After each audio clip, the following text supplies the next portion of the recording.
여러분 반갑습니다. 여러분의 멘탈 전도사 천만세입니다. 어느새 또 아침이 밝았네요. 여러분과 또 즐거운 마음으로 하루를 한번 시작하도록 하겠습니다. 저는 조용히 살고 싶어요. 시끄럽게 사는 거 별로 좋아하지 않는데 우리 공자님께서 조용히 살아라, 조용히 살으라고 했어요. 잘 풀리는 사람은 힘을 빼고 산다고 합니다. 첫 번째, 고요히 생각하랍니다. 고요히 생각해라. 말이 많아질수록 본질에서 멀어지더라. 침묵은 내면을 갈고 닦으면서 타인의 감정과 기회를 파악하는 철저한 집중의 시간이라고 하죠. 그래서 조용한 사람은 결코 소심한 사람이 아니고 가장 조심스럽게 그러나 가장 멀리 나아간다고 합니다.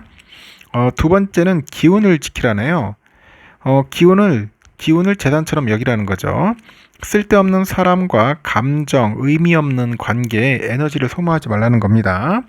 말을 아끼고 자신을 돌보고 자신에게 소중한 그런 사람들한테 집중을 하라는 겁니다.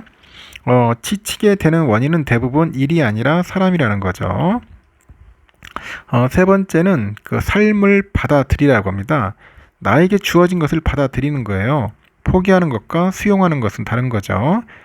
지금 이 삶이 마음에 들지 않아도 그 안에서 나만의 전략을 세우라는 겁니다.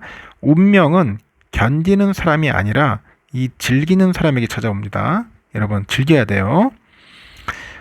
네 번째는 자연스럽게 행하자는 겁니다. 무언가를 해야 한다는 부담감에 허덕이지 말고 억지로 만들어낸 흐름은 오래가지 않습니다.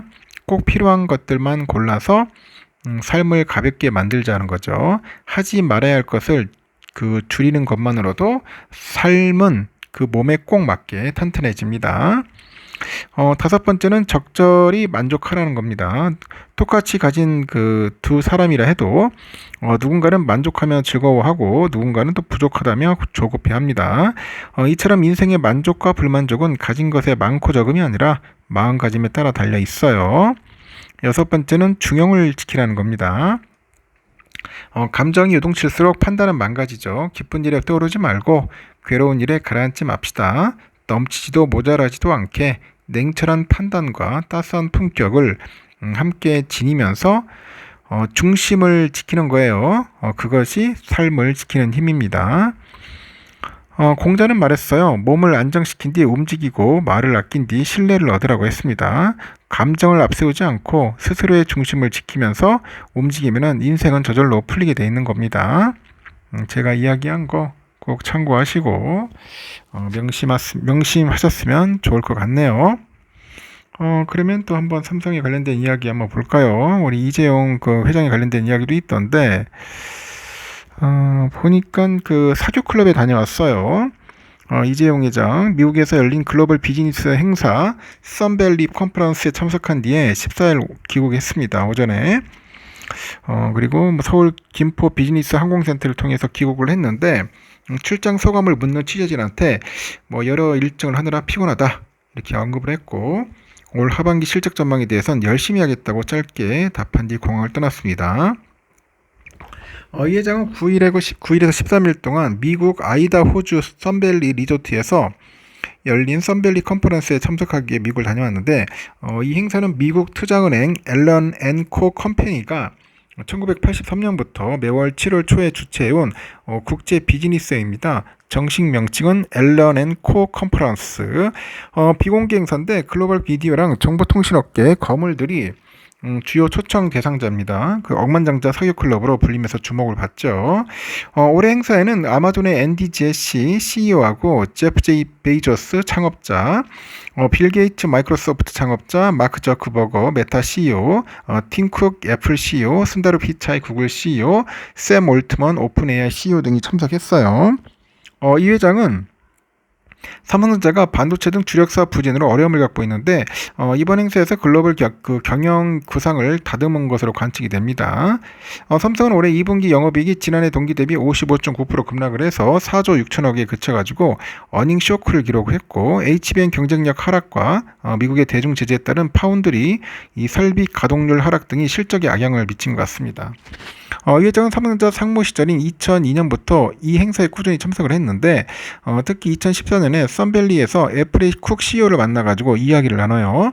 이후 삼성전자랑 애플은 미국 이외의 지역에서 스마트폰 특허 소송을 처리했죠. 이 회장은 구속 수감이 중이던 2017년 법정에서 썬밸리는 1년 중에 가장 바쁜 출장이고 가장 신경 쓰는 출장이다 이렇게 언급도 했어요. 그는 2017년부터 국정농단 사건 수사랑 재판 수감 등등 해가지고 하여튼 썬밸리 컨퍼런스에 참석하지 못했는데 부당합병 회계부정 의혹으로 기소돼서 1, 2심에서 무죄를 선고받은 이 회장이 오는 17일 대법원의 최종 판단을 앞두고 있습니다. 참 힘듭니다. 이 회장. 응? 힘들어요. 잘 버텨야 할 텐데. 그리고 LG전자에 관련된 이야기도 잠시 한번 해볼까요? LG전자가 HBM을 더 얇게 만들 수 있는 차세대 반도체 제조 장비 개발에 나선다고 합니다. LG전자 생산 기술원 PRI가 최근에 하이브리드 본더 장비 개발을 위한 연구를 시작했다고 하네요. 하이브리드 본더는 HBM에 들어가는 여러 개의 D램을 수직으로 쌓아 올릴 때 하나로 엮어주는 장비입니다. 현재는 주로 단자를 이용해서 열 압착 방식을 사용하는데 하이브리드 본더는 D램을 단자 없이 서로 포개는 방식이죠. 이렇게 되면 HBM을 더욱 얇게 만들 수 있을 뿐만 아니라 발열도 줄어서 차세대 HBM 제조의 핵심 장비로 손꼽혀요. LG전자는 인하대하고 산학협력 연구도 진행 중에 있다고 합니다. LG전자는 기존에도 반도체 기판에 쓰이는 패키징하고 검증용 장비를 판매했는데 HBM 전용 장비로 라인업을 확장할 전망이고 이번 하이브리드 본더 장비의 성형은 28년을 목표로 한다는 관측도 나왔지만은 구체적 사용화 시점을 정하지는 않았다고 LG전자 관계자가 언급을 하네요. LG전자도 고부가 제품의 HBM 수혜를 누리기 위해서 하이브리드 본더 장비 개발을 본격화하는 것으로 풀이됩니다.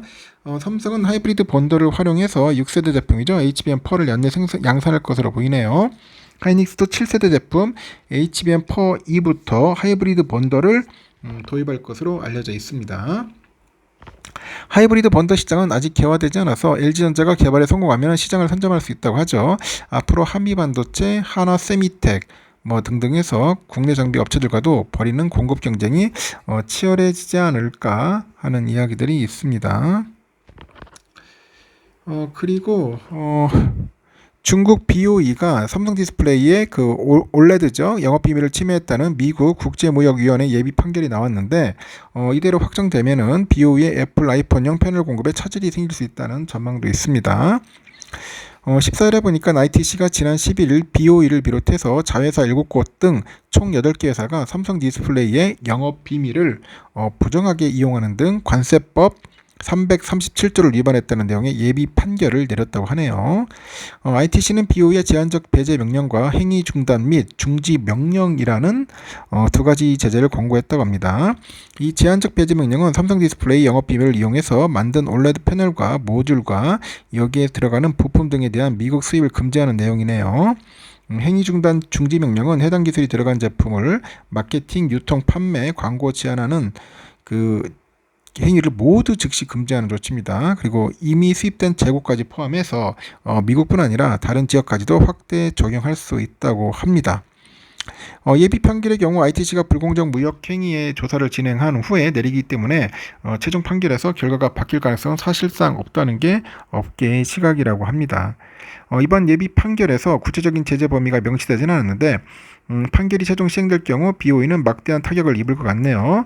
특히 BOE로부터 아이폰용 올레드 패널을 공급받는 애플이 더 이상 BOE 패널을 사용하기란 쉽지 않을 거라는 관측도 나오고 있고 ITC의 최종 판결은 오는 11월에 이뤄질 예정이라고 합니다. 앞서서 삼성 디스플레이는 지난 2023년 10월 30일 ITC의 BOE를 영업비밀 침해로 제소를 했다고 합니다. 참고하시기 바랍니다. 여기까지 하겠습니다. 여러분 좋은 하루 보내시고 또 다음 시간에 뵙도록 하겠습니다.